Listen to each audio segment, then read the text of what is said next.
안녕하세요. 오늘도 사연살롱을 찾아주셔서 감사합니다. 저는 50대 중반의 여성이에요. 평범한 집에서 자랐지만 엄마가 교육에 엄청 신경을 쓰셔서 공부만큼은 강남 애들 못지않게 했죠. 그 덕에 저는 좋은 대학에 갈 수 있었어요. 경영학과에 갔는데 생각보다 많은 애들이 휴학계를 내고 어학연수를 가기도 했고 워킹홀리데이를 가는 애들도 있었어요. 저희 집은 돈을 들여서 외국으로 유학을 보낼 만한 형편은 안 됐어요. 하지만 많은 애들이 영어권 나라에 가는 걸 보고 저도 가야겠다고 생각했죠. 저는 캐나다에 워킹홀리데이를 6개월 다녀오게 됐고 그 후로 유학에 대해 생각이 많아졌어요. 엄마도 저나 제 동생을 유학 보내고 싶어 하셨지만 쉽지 않았어요. 아빠가 부촌에 가게를 내고 직접 만든 캐주얼 옷을 파셨는데 그럭저럭 저희 4식구 살 정도의 수입만 나왔거든요. 저는 어떻게든 제 힘으로 유학을 가보자고 생각했고 패션 경영을 공부할 수 있는 영국을 염두에 두고 공부했어요. 영국을 택한 이유는 유학생이 아르바이트를 할 수 있는 얼마 되지 않는 나라이고 석사 과정도 짧은 시간에 마칠 수 있어서였죠. 그런 결심을 한 이후 저는 폭풍 공부를 하며 중고생 과외로 돈을 모았어요. 아무리 아르바이트를 할 수 있다고 해도 제가 돈을 넉넉히 가지고 가야 덜 고생할 테니까요. 그렇게 열심히 준비를 해서 졸업 후 영국에 갔어요. 돈을 마련해서 갔더구는 해도 낯선 해외 생활에 생각지도 못한 돈이 여기저기 들어가는 거예요. 그래도 얼마 안 가서 아르바이트를 구할 수 있어서 다행이었어요. 그때 저처럼 힘들게 유학 온 사람들과 친해졌고 힘들 때마다 서로를 격려하며 공부를 했어요. 나름 노력을 한다고 했지만 저는 1년 만에 석사를 따지는 못했고 1년을 더 공부해서 졸업을 했죠. 저는 한국으로 돌아와서 한 패션 회사에 입사 원서를 냈어요. 워낙 똑똑하고 실력 있는 사람들이 많아서 제가 합격할 수 있을지 알 수가 없었어요. 그래도 어떻게 면접 연락이 왔더라고요. 저는 떨어질 수도 있으니 연습한다는 마음으로 하자며 갔죠. 그런데 제가 예상했던 질문들이 나왔고 떨지 않고 담담하게 대답을 할 수 있었어요. 그 결과 그 회사에 합격했고요. 제가 합격 연락을 받은 날 아빠는 너무 좋아서 가게 문을 닫고 근처 가게에 떡을 돌리며 자랑을 하시더라고요. 나는 그냥 동네 옷가게를 하는데 우리 딸은 패션 회사를 들어갔지 뭐야. 걔가 어릴 때부터 남들보다 똑똑하긴 했는데 이렇게 잘났을 줄은 몰랐네. 라며 만나는 사람들마다 똑같은 얘기를 반복하셨다고요. 아빠, 이제 그만해. 나 창피하려고 해. 그리고 이게 다 아빠가 유학 가도 된다고 허락해주고 공부하는 거 밀어줘서 그렇지. 나 혼자 된 건가? 엄마도 공부하는 거라면 뭐든 다 해줬잖아. 라고 하니 옆에 있던 엄마가 은경아, 그렇다고 다 공부 잘하고 너처럼 잘 되는 거 아니야. 나는 진짜 너도 그렇고 미경이도 내 말 잘 따라줘서 얼마나 니들한테 고마운데. 거기다 이렇게 좋은 회사도 척척 들어가줬는데 100번 1000번이라도 말할 거다. 너랑 미경이는 엄마 아빠의 자랑이야. 라며 좋아하시는데 그동안 엄마가 저희 공부시키느라 아빠 몰래 동네 슈퍼에서 부업하시던 게 생각나서 눈물이 났어요. 동생은 대학원에 다니고 있었는데 교수를 목표로 공부하는 중이었어요. 미경아, 이제 언니 돈 버니까 걱정 말고 공부해. 너 유학 간다고 하면 언니가 돈 보태줄 테니까. 언니는 유학 가서 힘들게 공부했는데 나만 그런 덕 보는 것 같아서 미안해. 그런 게 어딨어. 누구 한 명이라도 편하게 살면 좋지. 너는 열심히 하는 게 보답하는 거니까 그렇게 알아. 저는 집안 식구들의 기둥이 됐다는 생각에 너무 뿌듯했어요. 그래서 회사도 더 열심히 다녔어요. 제가 하루하루 일해서 버는 돈이 가족들에게 도움이 되는 게 너무 좋았거든요. 또 제가 회사 다니는 게 아빠한테 힘이 된다는 게 기뻤어요. 회사에서는 처음에 일이 서툴러서 혼나기도 하고 뜻하지 않은 어려움도 있었지만 시간이 지나고 한 해 한 해 흐를수록 점점 익숙해져 갔어요. 그러다가 남편을 만나게 됐죠. 남편은 같은 회사의 영업 전략팀이었어요. 저는 마케팅팀에 있었고요. 회사 전체 모임에서 만난 저희는 그 후에 남편이 먼저 저한테 다가왔어요. 은경 씨랑 같이 있으면 참 마음이 편해요. 저랑 계속 만나보지 않을래요? 그 무렵 저도 흔히 말하는 결혼할 나이를 지나서 얼른 누구든 만나면 좋겠다고 생각하고 있었어요. 남편은 주변하고도 잘 지냈고 영업팀이어서 그런지 성격도 좋았어요. 저는 괜찮은 사람을 만나서 다행이라고 여기고 그러자고 했죠. 엄마, 아빠도 동생도 남편과의 만남에 찬성했어요. 우리 딸 일만 하고 남자한테는 관심 없는 것 같아서 걱정했는데 이렇게 남자친구가 있는 거 보니 마음이 놓이네. 엄마는 이제 네 결혼 혼수 보러 다녀야겠다. 라며 앞서가실 만큼 좋아하셨어요. 저는 그렇게 남편과 1년 조금 넘게 사귀다가 결혼을 약속했어요. 시어머니는 젊을 때 의상실을 했다고 하더라고요. 시아버지는 7급 공무원으로 있다가 남편이 대학생 때 돌아가셨다고 해요. 우리는 고위직 집안이라서 그에 어울리는 며느리를 드리고 싶었는데 그래도 네가 회사가 우리 태영이 회사라니 구색이 맞춰지는구나.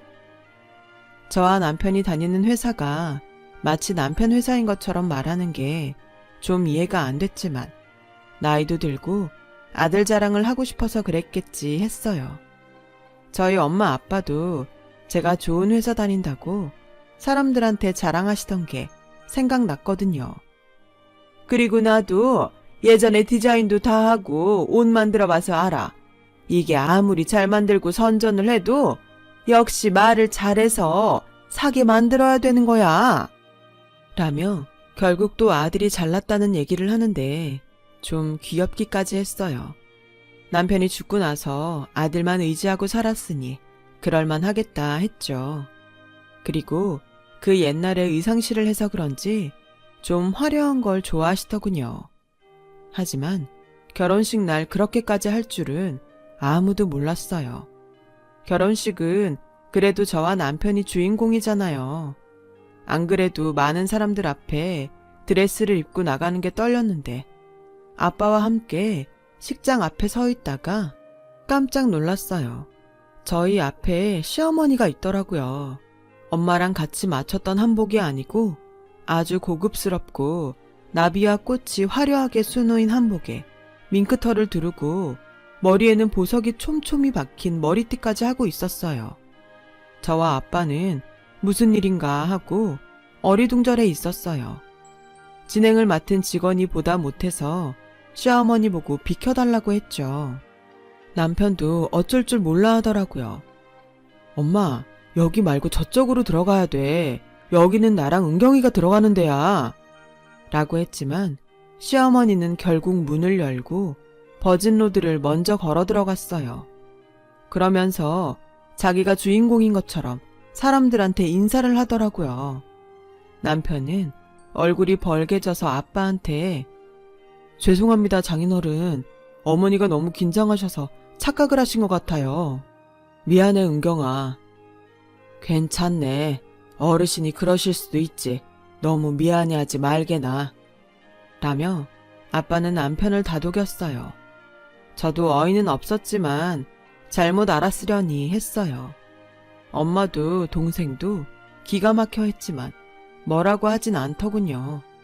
좋은 날인데 사돈어른한테 따지는 것도 예의가 아니라고요. 그런데 시어머니는 결혼식이 끝나고 가족끼리 모인 자리에서 며느리가 영국 유학을 갔대서 집에서 경제적 여유가 있나 보다 했는데 그게 아니라 제가 기를 쓰고 일하면서 공부한 거라면서요. 딸을 참 악착같이 키우셨네요. 그러니 저희 집처럼 고위직하고도 만나시고 그렇게 키운 보람 있겠어요? 좋게 봐주신 거라면 감사합니다. 우리 은경이는 악착 같은 게 아니라 야무진 거예요. 아마 사돈어른한테도 패 끼치는 일 없을 겁니다. 라며 엄마가 한마디 하셨어요. 시어머니는 못마땅한 표정은 지었지만 더 이상 아무 말하지 않았어요. 그런데 자기 마음에 안 드는 게 있으면 저한테 네 엄마 닮아서 그렇게 교양이 없는 거니? 하긴 그런 억산 엄마 밑에서 자랐으니 남의 나라까지 가서 일하며 버텼지. 라는 거였어요. 처음에는 참으면서 들었지만 시간이 지나도 계속 그러더라고요. 어머니, 제가 마음에 안 드시는 건 알겠어요. 그래도 친정엄마를 자꾸 뭐라고 하지는 말아주세요. 엄마는 저 잘 되라고 열심히 지원해 주신 거밖에 없어요. 지원? 너 지원의 뜻은 알고 말하는 거니? 니네 엄마가 돈 있고 교양 있어서 널 제대로 지원했으면 네가 이렇게 상스럽진 않지. 네가 과일 하나를 제대로 고급스러운 걸 잘 살 줄 아니? 컵 하나를 고상한 걸 고를 줄 아니? 이래서 비슷한 집안끼리 결혼해야 되는 건데 영국 유학이라는 거에 완전히 속았어. 라며 혀를 차는 거예요. 남편은 어디서나 좋은 사람이구만 싶어 했고 엄마 앞에선 더 했어요. 당신이 좀 참으면 안 돼? 난 다른 남자들이 고부 갈등 때문에 죽겠다 그래도 당신이면 그런 일 없을 거라고 큰 소리 땅땅 쳤는데 이게 뭐야? 진짜 이러다가 내가 당신 하소연에 또 엄마 잔소리에 미칠 것 같아. 저는 결혼하고 반년도 안 돼서 시어머니와 남편한테 질려버렸어요. 그래도 제가 한 선택이고 친정 부모님을 실망시키고 싶지 않아서 잘 살려고 노력했습니다. 그러다가 저희 회사가 경영난에 부딪혔고 대대적인 인원 감축을 하게 됐어요. 우선 저처럼 사내 결혼을 하고도 계속 다니는 여자들부터 그만두게 됐죠. 다른 회사들은 사내 결혼을 하면 거의 여자들이 그만두는 분위기였는데 그래도 저희 회사는 좀 관대한 편이라서 제가 다녔던 거였는데 더는 다니기가 어렵게 된 거였어요. 회사에서는 퇴직금을 넉넉히 줬고 저는 그걸로 만족해야 했어요. 그런데 시어머니는 제가 퇴직금 쓰는 걸 간섭하더라고요. 너 잘됐다. 그 돈 절반은 니네 가구랑 식기 싹 다 바꾸고 절반은 잘 뒀다가 태영이 힘든 일 있을 때 써라. 내가 말을 안 해서 그렇지? 니네 친정 안목이 우리 같은 고위직 집안하고 너무 달라서 니네 집 갈 때마다 마음에 안 들었다. 이 기회에 가구랑 식기 싹 정리하고 새로 들여놔. 어머니, 그건 안 될 것 같아요. 저희 집 가구랑 식기가 어머니 마음에 안 드실지 몰라도 전부 새 거고 전 바꿀 마음 없어요. 그리고 저랑 태영 씨 사는 집이지 어머니 사는 집 아니잖아요. 저희가 사는데 불편한 거 없으니 그냥 이대로 살게요. 너랑 태영이 집? 그게 어떻게 너랑 태영이 집이냐? 태영이랑 내 집이지. 네가 고위직 집안에 시집을 왔으면 거기에 맞춰야지. 어디서 이렇게 바락바락 대드니? 그런 얘기가 아니잖아요. 그리고 여기가 어떻게 그 사람하고 어머니 집이에요. 엄연히 저랑 제 남편이 사는 집인데요. 너는 그렇게 배우고 살았는지 몰라도 여기선 안 그래. 밖에 나가서 다 물어봐. 시댁에서 해준 집이 어떻게 네 집이냐? 이래서 천박한 것들하고는 상종을 말아야 되는 건데 내가 영국 유학에 완전히 속았어. 라며 가슴을 치며 분하다고 소리를 지르더라고요. 그래도 가구랑 식기를 다 바꾸라는 말에는 따를 수가 없었어요. 그럴 필요도 없었고요. 남편은 이제 아예 저와 시어머니 사이에 끼고 싶지 않다며 자기한테는 말도 하지 말라고 했어요. 그냥 알아서 해. 당신이 엄마랑 잘 합의를 하라고. 나 좀 괴롭히지 마. 밖에서도 남들 비위 맞추고 협상하고 들어오는 사람한테 엄마랑 당신 사이까지 조율하라고 해? 당신도 좀 잘해봐. 왜 이렇게밖에 못해서 자꾸 분란을 만들어? 저는 그제야 결혼한 걸 후회했어요. 그전에는 아이가 빨리 안 생기는 게 걱정이었는데 그날 이후로 아이가 안 생겨서 다행이라고 생각하게 될 정도였어요. 제가 말을 안 듣자 시어머니는 결국 저희 집까지 쫓아왔어요. 너 진짜 내 말 안 들으면 나도 다 생각이 있다. 지금이라도 얼른 가구랑 주방에 있는 거 다 내다 버리고 우리 집안 품격에 맞는 걸로 바꿔놔. 어머니, 이거 제 퇴직금이에요. 그렇게 바꾸고 싶으면 어머니가 돈 주세요. 어머니도 돈 없어서 못 하시는 거 왜 저보고 하라고 그러세요? 이게 아주 이제야 본색을 드러내는구나. 우리 집안을 대체 뭘로 보고 말이야. 라더니 저한테 차 끓이고 있는 주전자를 들어서 확 집어 던지더라고요. 저는 가까스로 피했지만 발등에 떨어진 주전자 때문에 상처가 남게 됐어요. 문제는 그때 마침 저희 엄마가 현관에서 들어오고 있었다는 거예요. 지금 이게 뭐 하는 겁니까? 며느리한테 끓는 물을 집어 던져요. 저 여태까지 참았는데요. 사돈 집안이 뭐가 그렇게 대단해서 우리 딸을 이렇게 잡는지 모르겠네요. 대체 뭐가 고위직이고 뭐가 품격입니까? 이렇게 천박한 짓은 혼자 다 할 거면서. 저 이런 집에 우리 딸 하루도 더 못 둡니다. 은경아, 가자. 엄마는 제 손을 끌고 그 집에서 나왔고 저는 그렇게 결혼한 지 1년도 안 돼서 이혼을 하게 됐어요. 시댁에서는 위자료를 안 주려고 이혼 서류에 도장만 찍어서 우편으로 보내더니 연락도 다 끊고 이사까지 가버렸더군요. 됐다. 돈 몇 푼 받자고 더는 상종 못할 인간들 괜히 찾아다니지 말자. 결혼식 날 지가 가운데로 들어갈 때 알아봤어야 되는 건데 그거 못 알아본 우리 실수라고 치자. 라며 아빠는 저보고 이제라도 이혼한 게 잘한 거라고 하셨어요. 저한테는 괜찮다며 씩씩한 모습만 보인 부모님이었지만 뒤에서 저 모르게 눈물을 흘리시더라고요. 그 모습을 본 저는 너무 속상해서 뭐라도 해드리고 싶었어요. 그런데 아빠가 저한테 제안을 하셨어요.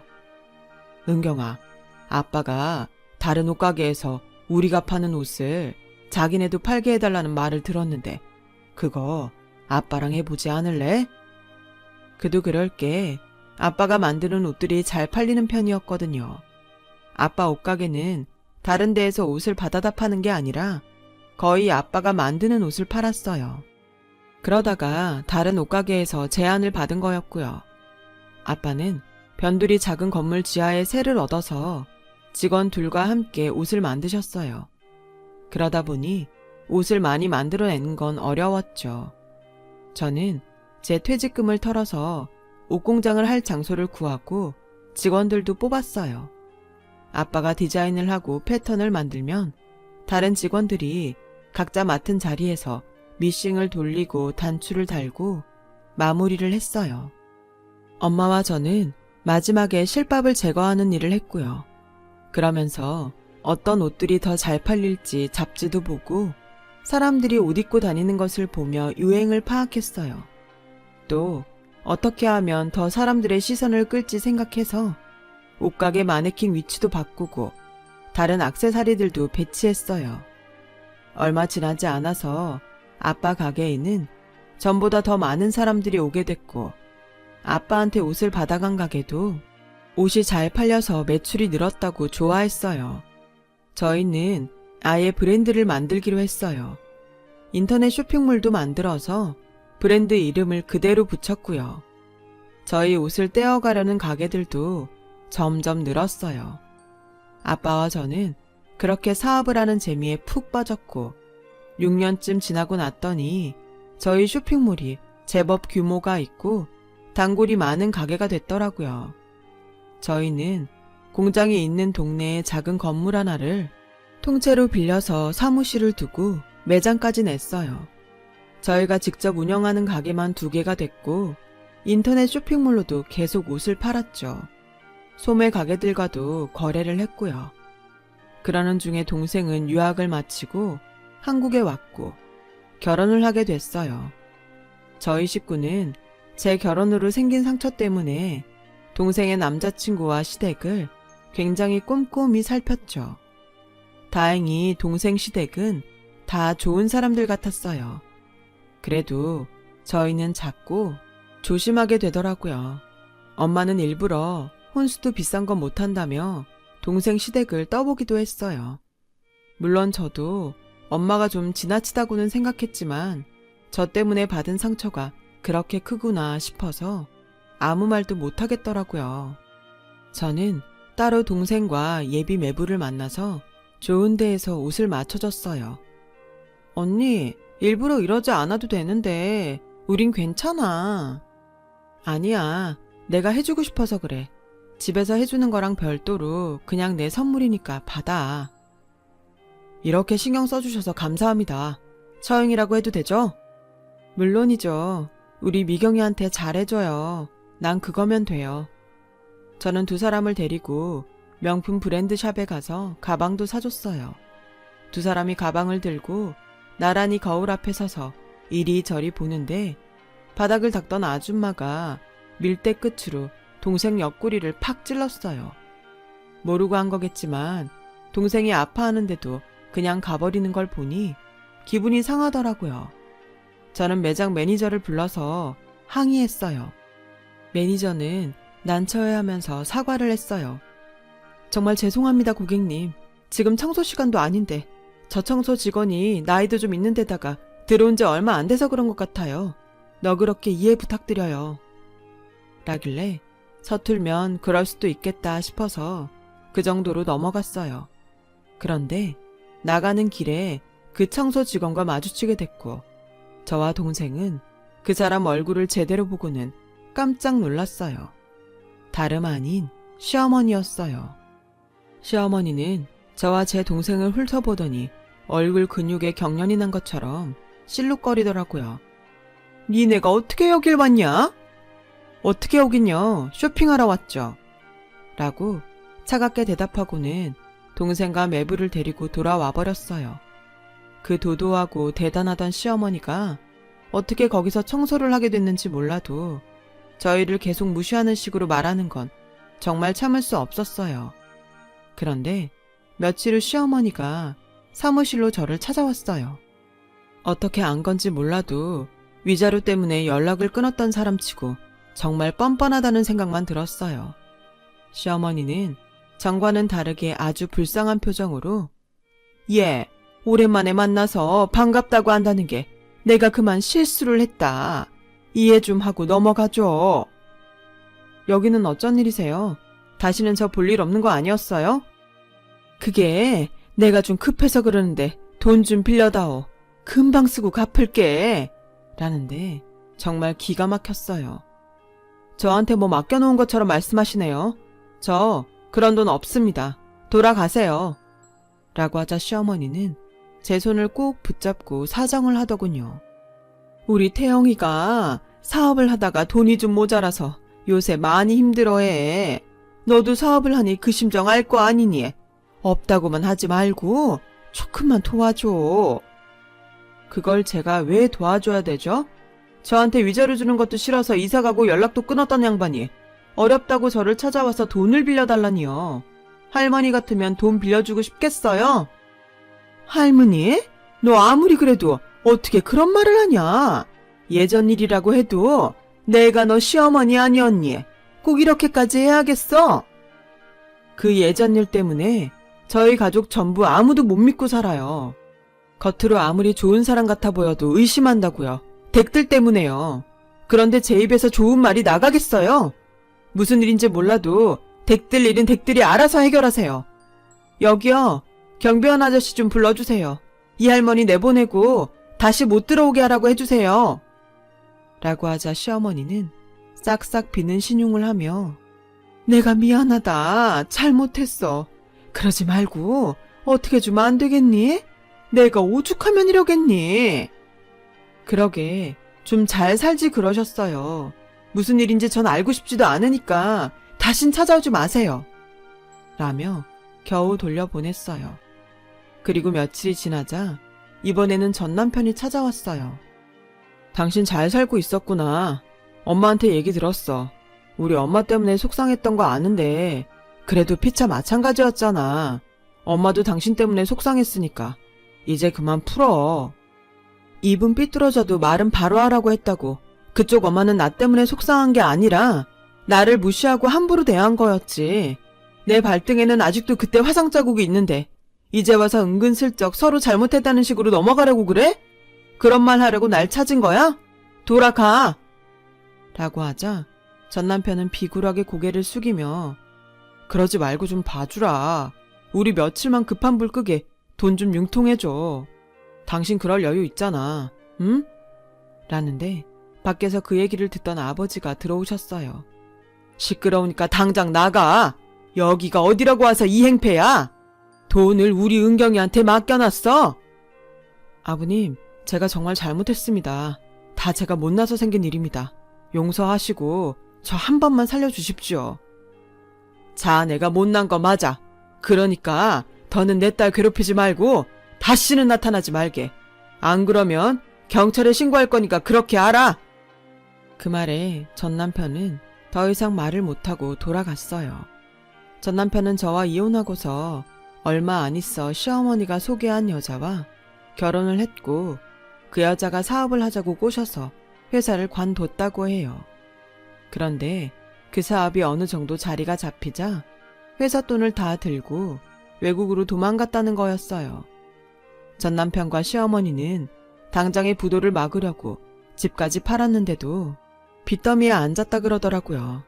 그러다가 둘 다 노동일을 하게 됐고 시어머니가 저를 만나게 된 거였어요. 그래도 전 불쌍하다는 마음이 들지 않더라고요.